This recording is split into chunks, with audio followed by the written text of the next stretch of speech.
Assalamualaikum warahmatullahi wabarakatuh. Perkenalkan, kami dari kelompok 2 Bimbingan dan Konseling Indralaya. Pada video kali ini kami akan menjelaskan atau memberikan pemahaman materi yang berkaitan dengan bimbingan sosial sebagai pemenuhan tugas mata kuliah Bimbingan Konseling Pendidikan Menengah. Selamat menyaksikan. Baiklah, di sini saya akan menjelaskan tentang bimbingan sosial. Bimbingan sosial itu adalah upaya yang dilakukan oleh guru pada peserta didik untuk memfasilitasi peserta didik agar mampu mengembangkan pemahaman dan keterampilan dalam berinteraksi sosial dan berhubungan baik dengan orang-orang yang ada di sekitarnya, baik itu dari keluarga, teman, maupun masyarakat yang ada di dalam sekitar peserta didik tersebut. Selain itu, bimbingan sosial ini dilakukan agar peserta didik itu dapat menyelesaikan permasalahan-permasalahan yang dialami oleh peserta didik di lingkungan yang ada di sekitarnya. Assalamualaikum warahmatullahi wabarakatuh. Perkenalkan, saya Agung Maulana. Kali ini saya akan membahas tentang layanan sosial untuk sekolah menengah pertama.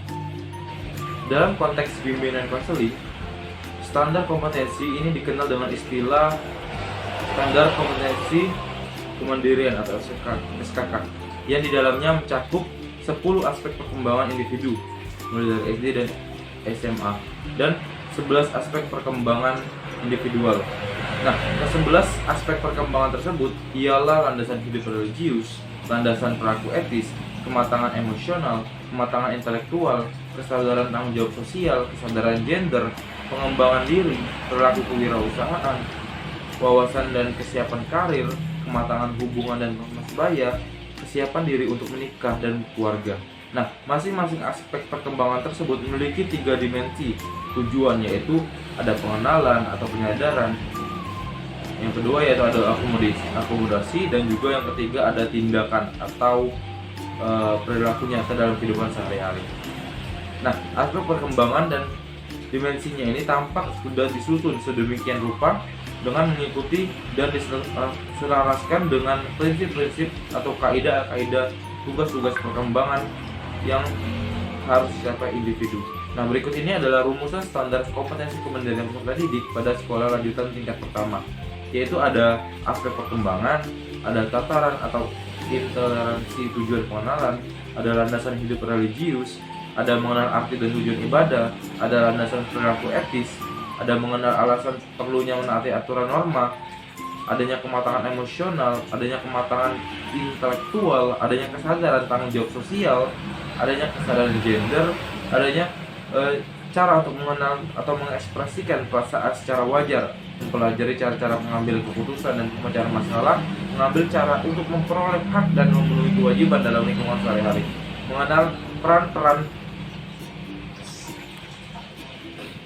sosial sebagai laki-laki atau perempuan, akomodasi, tindakan, berminat mempelajari arti dan tujuan ibadah, adanya melakukan berbagai kegiatan ibadah dengan kemampuan sendiri, adanya memahami keragaman, aturan, patokan dalam berperilaku dalam konteks budaya, memahami keragaman, ekspresi, perasaan dan perasaan orang lain juga. Nah, adanya bertindak dan atas pertimbangan diri terhadap norma yang telah berlaku atau mengekspresikan perasaan atas dasar pertimbangan kontekstual. Selanjutnya yaitu menyadari adanya resiko dari pengambilan keputusan, adanya mengambil keputusan berdasarkan pertimbangan resiko yang mungkin terjadi, adanya menghargai nilai-nilai persahabatan dan keharmonisan dalam kehidupan sehari-hari, berinteraksi dengan orang lain atas dasar nilai-nilai persahabatan dan keharmonisan hidup, menghargai peranan diri dan orang lain sebagai laki-laki atau perempuan dalam kehidupan sehari-hari. Nah, mungkin itu saja teman-teman, kurang lebihnya saya mohon maaf. Kembali ke teman-teman yang lain. Beberapa layanan bidang sosial bagi siswa pendidikan menengah sesuai dengan standar kompetensi kemandirian peserta didik pada siswa SMA. Yang pertama ada kematangan emosi. Kematangan emosi adalah kemampuan remaja atau peserta didik dalam mengekspresikan emosi secara tepat dan wajar dengan pengendalian diri, memiliki kemandirian, memiliki konsekuensi diri, serta memiliki penerimaan diri yang tinggi. Kematangan emosi adalah kemampuan dan kesanggupan individu untuk memberikan tanggapan emosi dengan baik dalam menghadapi tantangan hidup yang ringan dan berat, serta mampu menyelesaikan dan mengendalikan luapan emosi dan mampu mengantisipasi secara kritis situasi yang dihadapinya. Pengendalian diri adalah kemampuan remaja dalam mempertahankan dorongan emosi serta memahami emosi diri untuk diarahkan kepada tindakan-tindakan yang lebih positif. Yang selanjutnya ada kesadaran tanggung jawab sosial. Tanggung jawab adalah kesadaran seorang individu akan tingkah laku atau perbuatan yang disengaja atau tidak disengaja. Kesadaran akan tanggung jawab dapat diartikan sebagai suatu kesiagaan seseorang terhadap suatu peristiwa yang ada di sekitarnya mengenai kewajiban atau beban yang harus dipenuhi sebagai akibat dari perbuatan sendiri maupun sebagai akibat perbuatan pihak orang lain. Tanggung jawab sosial adalah perilaku yang mengarah pada kepedulian seseorang untuk mensejahterakan dan membantu orang lain secara sukarela tanpa mengharapkan imbalan eksternal. Selanjutnya ada kesadaran gender. Kesadaran gender adalah kemampuan untuk mengenali kesenjangan hubungan kekuasaan antara perempuan dan laki-laki di dalam keluarga dan di dalam komunitas. Dampak pembagian kerja berdasarkan gender ini terhadap perempuan dan laki-laki bahwasannya pengalaman, kemasalahan, kebutuhan, kepentingan antara perempuan dan laki-laki itu turut berbeda. Kesadaran ini membawanya kepada kepekaan gender yang artinya selalu memberikan suatu kebijakan, program, proyek, kegiatan atau berdampak sama seperti perempuan dan laki-laki yang hasilnya juga sama-sama dinikmati oleh perempuan dan laki-laki. Selanjutnya ada kematangan hubungan dengan sebaya.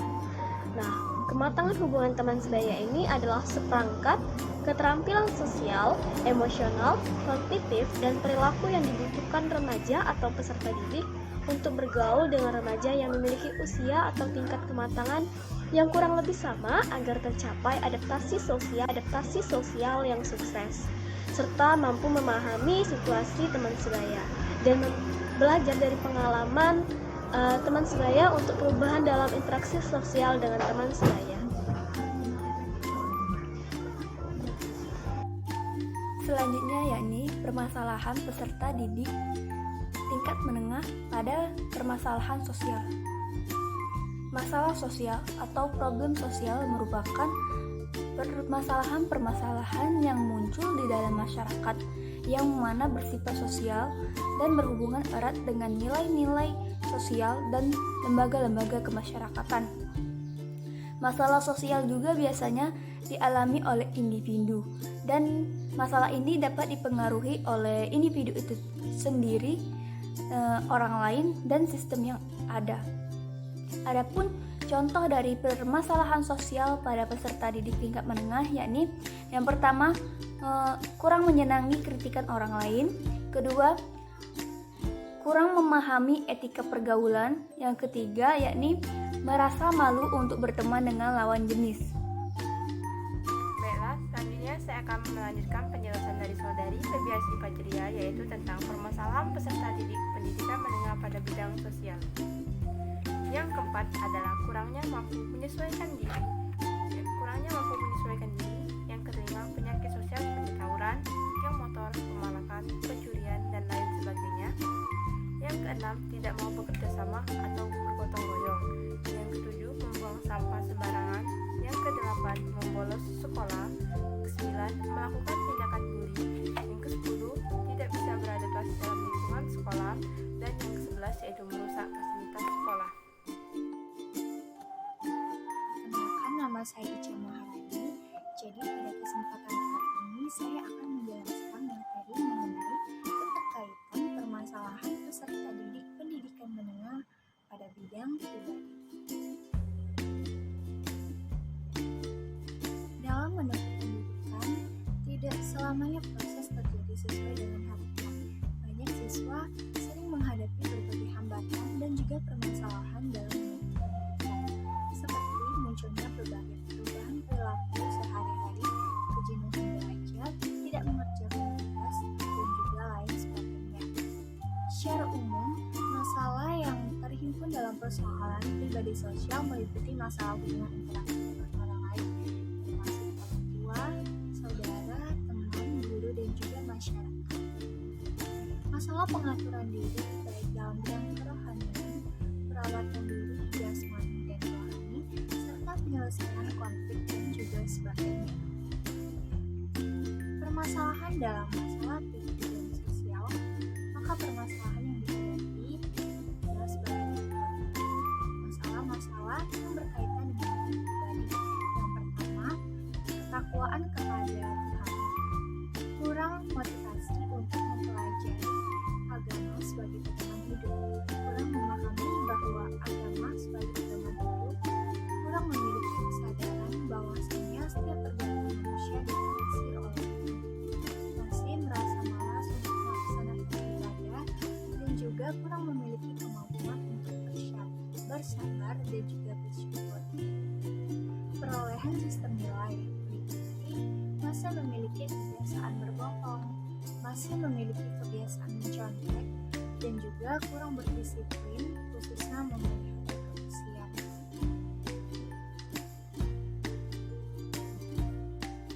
Yang ketiga ialah kemandirian emosional yang meliputi belum mampu membebaskan diri dari perasaan atau perilaku kekanak-kanakan, belum mampu menghormati orang tua atau orang lain secara ikhlas, masih kurang mampu menghadapi atau mengatasi situasi frustasi secara positif. Yang keempat ialah pengembangan keterampilan intelektual, meliputi masih kurang mampu mengambil keputusan berdasarkan pertimbangan yang matang, masih suka melakukan sesuatu tanpa mempertimbangkan baik atau buruknya.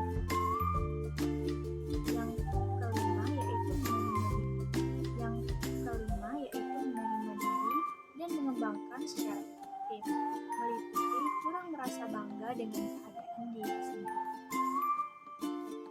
Baiklah, itu tadi penjelasan dari saya mengenai keterkaitan permasalahan peserta didik di pendidikan menengah yang berhubungan dengan bidang. Assalamualaikum warahmatullahi wabarakatuh. Saya akan menjelaskan mengenai keterkaitan permasalahan peserta didik pendidikan menengah pada bidang sosial. Untuk kesadaran tanggung jawab sosial, permasalahannya berupa tidak mau bekerja sama atau gotong royong, membuang sampah sembarangan, membolos, dan tidak bisa beradaptasi. Untuk kematangan hubungan dengan teman sebaya, permasalahannya berupa kurang senang dengan kritikan orang lain, kurang memahami etika pergaulan, adanya penyakit sosial seperti tawuran, geng motor, dan sebagainya, dan melakukan tindakan bullying. Untuk kesadaran gender, masalahnya berupa merasa malu berteman dengan lawan jenis.